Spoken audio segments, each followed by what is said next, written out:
So I'm Ellen, this is Arthur, and he's 5 months old. Yeah, I'm a civil servant, so I worked right up to 40 weeks and then took 2, waiting for this horror to come along. Months full, 3 months statutory, and then 3 months of nothing, and then you go back. Or, well, I'm going back after 9 months, because as much as I love being a mum, I actually miss the identity of being someone else as well, like being Ellen again. Yeah, being a mum is the best job ever, but I do miss that part of me where it's focused on something else. It gets easier as you go on, but at the first it was so painful. Yeah, I'd never considered giving up though for some strange reason. It just carried on. I don't really know why. I just enjoyed it, even though it was agony. And to be honest, brutally honest, I think I just struggled to adapt because I just had really sensitive nipples. There's no getting around it. His latch was fine, but no, it just didn't. It was just painful for me. But like I say, after about 8 weeks, it became fine. So that was it. Things like there's ways you got to get around it. So, like, I used lanolin and I used hydrogel pads, and they were an absolute godsend. So that and cold compresses really helped me. So that's how we got through. And now it's a breeze, it's easy to begin with. It's easy. So, now I'll go 2-3 hours without feeding him, and then he needs a feed. Nights are still difficult, of course, but I think it's just the first 4 months of, I wouldn't say the hardest, but I'd say they're the most challenging for a number of reasons. Only because you're trying to get to know this beautiful boy, like beautiful baby, and then things get better. So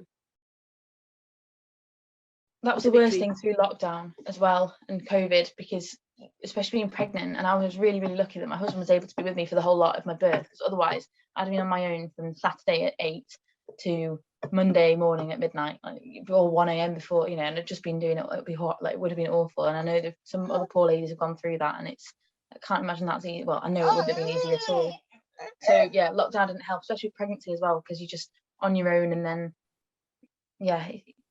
you connect with other groups. I think there's one app called Peanut, which my husband describes as Tinder for mums, which made me laugh. But I've met some really lovely ladies on there who've just helped me get through, and I'm still good friends with at least 3 of them now. So it's been nice. Throughout lockdown it was very difficult, and then of course you didn't want to meet people, and then it was different stages where one lady would have given birth, so then you didn't want to go and meet them because you knew they just had the baby and you were heavily pregnant yourself, and it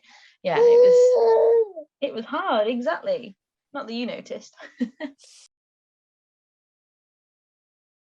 So being like the age I am, and maybe it's just the people I surround myself with, but I don't like. We were away with friends, like 7 other friends last week, and I don't feel any discomfort at all in just taking your breast out and feeding your baby. I don't think anybody ever looks at you and thinks that's a bit weird. I mean, maybe they do behind closed doors, but I've only ever known support, really, or people just like, I was in the park, I covered it with a scarf, and the lady just pretended I wasn't there. So fine, if that's where you want to be, that I don't mind at all.